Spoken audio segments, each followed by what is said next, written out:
Elijah Carter sits motionless in his car outside the towering Keystone tech building, the November rain beating against the windshield like thousands of accusations. In his hands is the termination letter, but his eyes aren't just reading ink, they're reading betrayal. Fired for moonlighting, for taking on extra work late at night just to cover medical bills and keep a roof over his daughter's head. The decision cuts deeper because Elijah wasn't a weak employee. He had just completed the most crucial government contract in the company's history. His whispered disbelief comes from a place beyond anger. It's the heartbreak of a man who gave everything to a job that discarded him without hesitation. Every sacrifice he made for this company suddenly looks foolish, and the uncertainty ahead for his family becomes terrifyingly real. His mind spirals through memories, each one sharper than the last. His mother lying weak in a hospital bed, surrounded by bills he couldn't pay fast enough. His daughter, Brooke, placing her little hand on his shoulder asking if they might lose their home again, a question no parent should have to answer. Then the harsh voicemail from Vanessa, his ex-wife, threatening to take Brooke away if he messed up his employment one more time. Elijah's grip tightens on the steering wheel until his hands shake, not from rage but from the crushing weight of responsibility. He worked day and night, skipped sleep, skipped meals, and pulled off the impossible for Keystone, all so that his family would be safe. And yet, instead of gratitude, they handed him humiliation.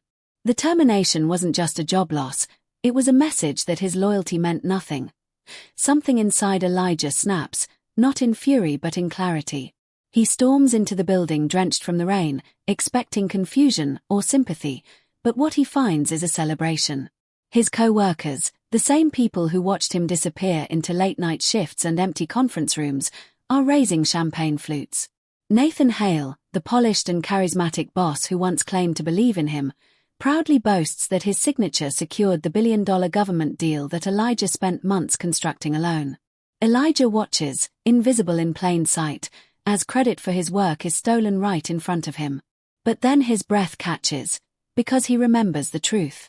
The final authorization signature on the contract was Elijah's, not Nathan's.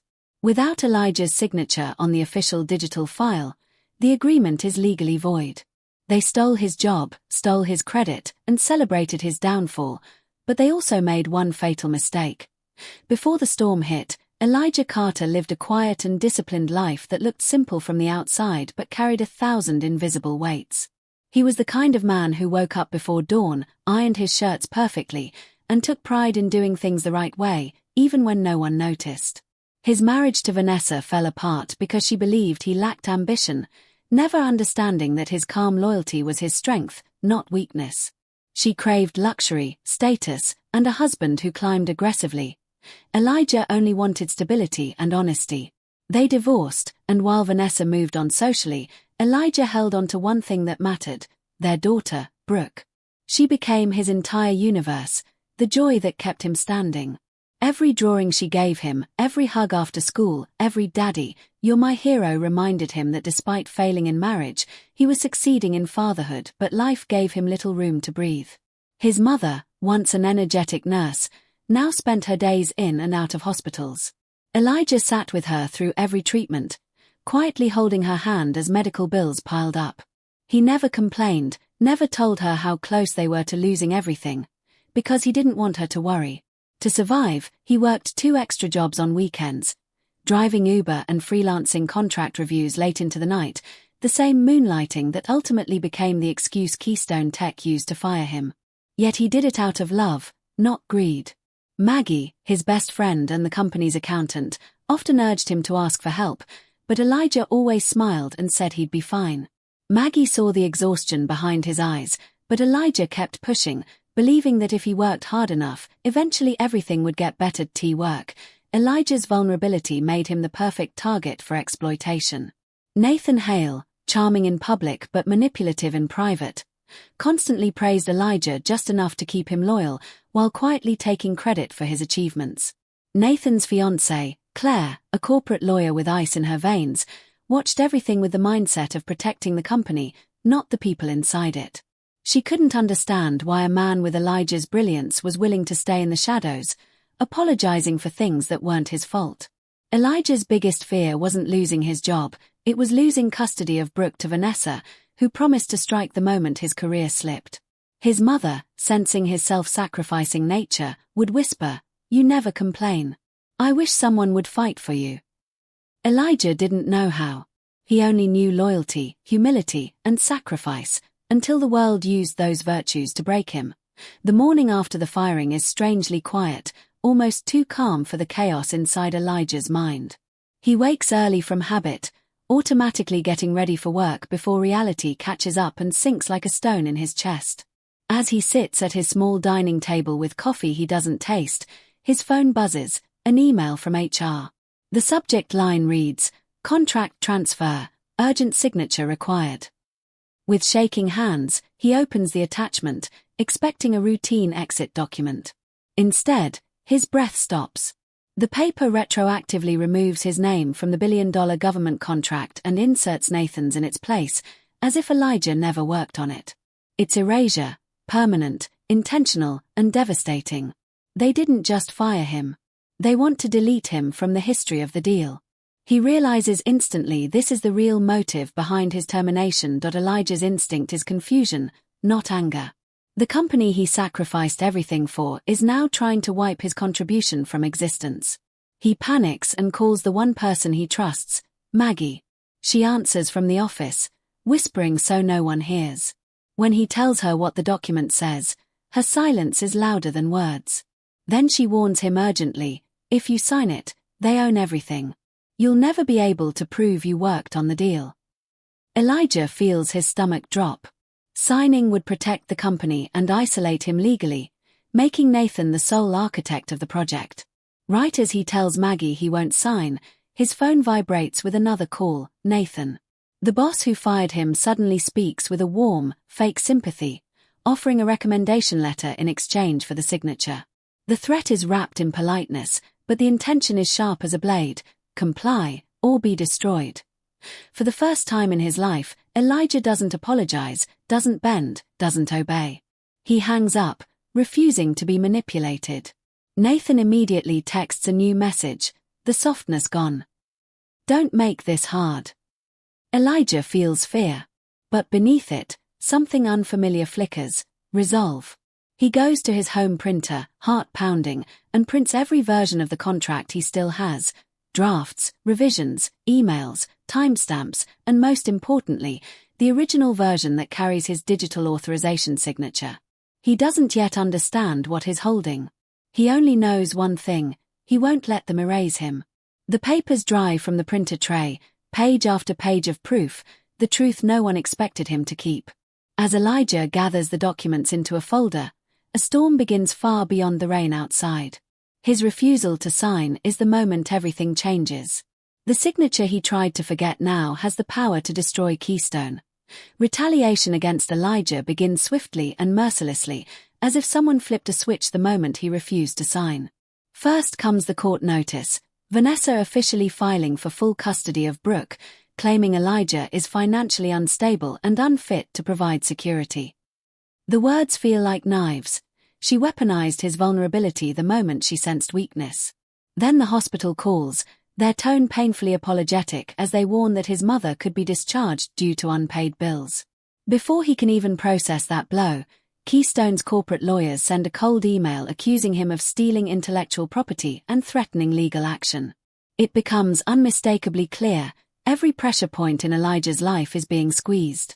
Anonymous texts from blocked numbers appear throughout the day. "Nobody will believe you. Nathan always wins." The world is closing in around him, making him feel isolated, defeated, and smaller with every strike.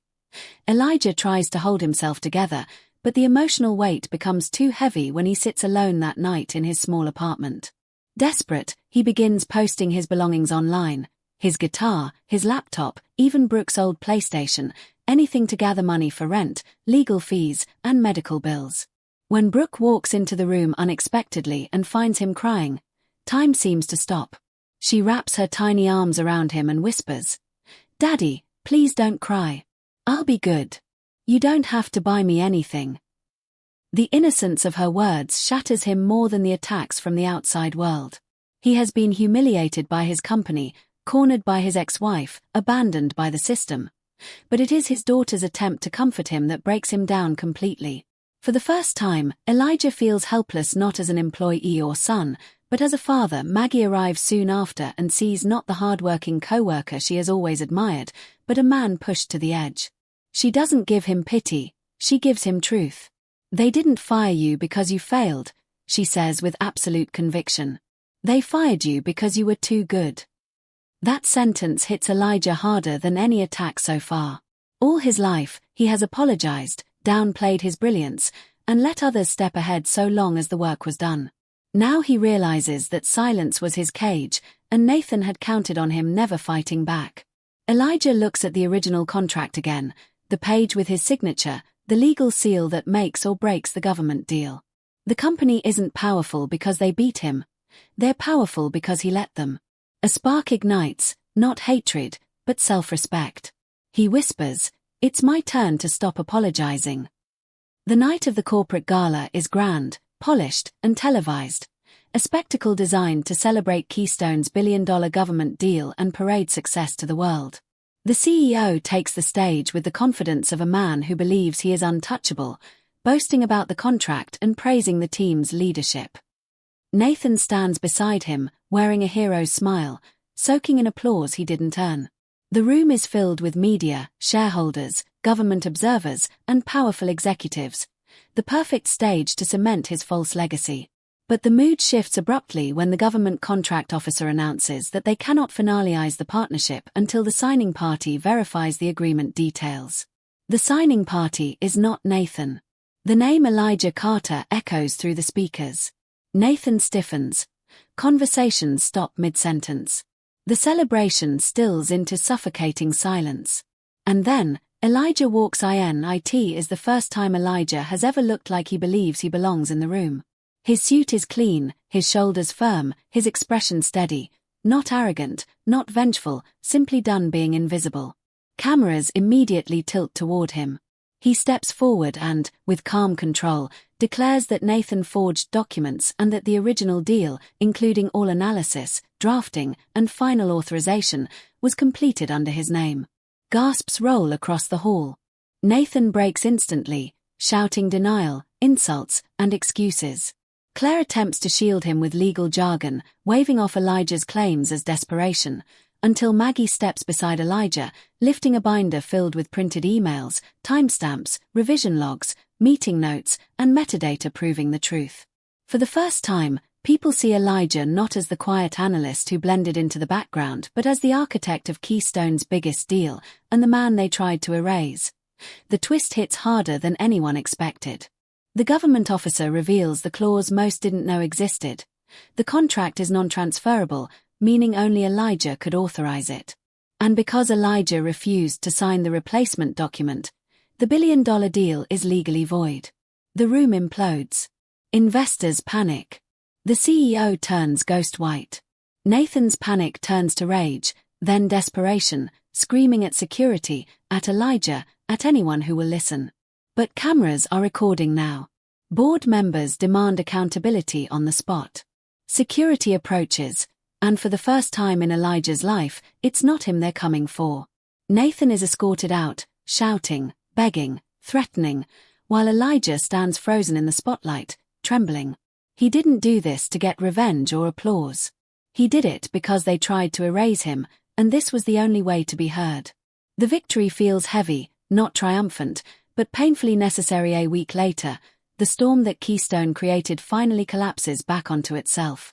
News coverage reveals that Nathan is now under federal investigation for contract forgery, falsification of documents, and obstruction of a government partnership. Claire resigns from the corporation overnight, her public statement cold and distant, an attempt to save her own career from the inevitable fallout. The company's stock drops rapidly, and shareholders demand accountability. Yet in the middle of the chaos, something good emerges. Maggie is promoted to head of finance, proof that ethical people still rise when corruption falls apart. The CEO, stripped of confidence and status, reaches out to Elijah privately. In a small conference room, the same kind where Elijah once stayed silent while others stole credit, the CEO apologizes, offering him a higher salary, a new position, and full benefits. He expects Elijah to accept, believing everyone wants to return once they're finally valued. But Elijah is no longer the man who apologized his way through life. He listens politely, not out of fear, but from a place of clarity. Then he delivers the sentence the CEO never expected: "I don't want to belong to a place where loyalty is punished." He pulls out a folder and hands the CEO a formal bill, not for revenge, but for justice. It includes compensation for the work credited to others, legal damages to his professional reputation, and financial restitution for the wrongful termination that nearly destroyed his family. Keystone pays without negotiation, not because they are generous, but because they have lost all leverage. Elijah walks out of the building in silence, no applause, no reporters, no dramatic music, just a man who finally chose himself. The freedom is quiet, but powerful. For the first time, he is no longer surviving, he is building. With the settlement money, Elijah immediately stabilizes the pieces of his life that mattered most. His mother receives the long-term medical support she needs, without the fear of bills hanging over her bed. The house is saved. Brooke will never again ask if they're going to lose their home. Elijah doesn't buy luxury. Instead, he invests in a small freelance consulting agency, using the same brilliance that the company tried to bury. Clients come slowly at first, then steadily. Industries begin hearing about the quiet analyst with a flawless track record. Meanwhile, Vanessa withdraws the custody claim after seeing Elijah financially secure, but for the first time in their entire relationship, Elijah does not bend to keep the peace. He states calmly, "I will take care of Brooke, but I won't let anyone use guilt to control me again." And this time, he means it, not with defiance, but with self-respect. Saturday morning arrives gently, without urgency or fear, a kind of morning Elijah hasn't felt in years. The world isn't glamorous, but it's peaceful. He sits in a small but warm office space he now calls his own, a second-floor room with mismatched chairs, a used desk, and whiteboards filled with future plans. Brooke sits beside him on the carpet, happily coloring, humming to herself with complete security because she knows her father isn't going anywhere. His mother rests comfortably in a recliner nearby, wrapped in a blanket, breathing softly, not hooked to machines, not worried about bills, simply safe.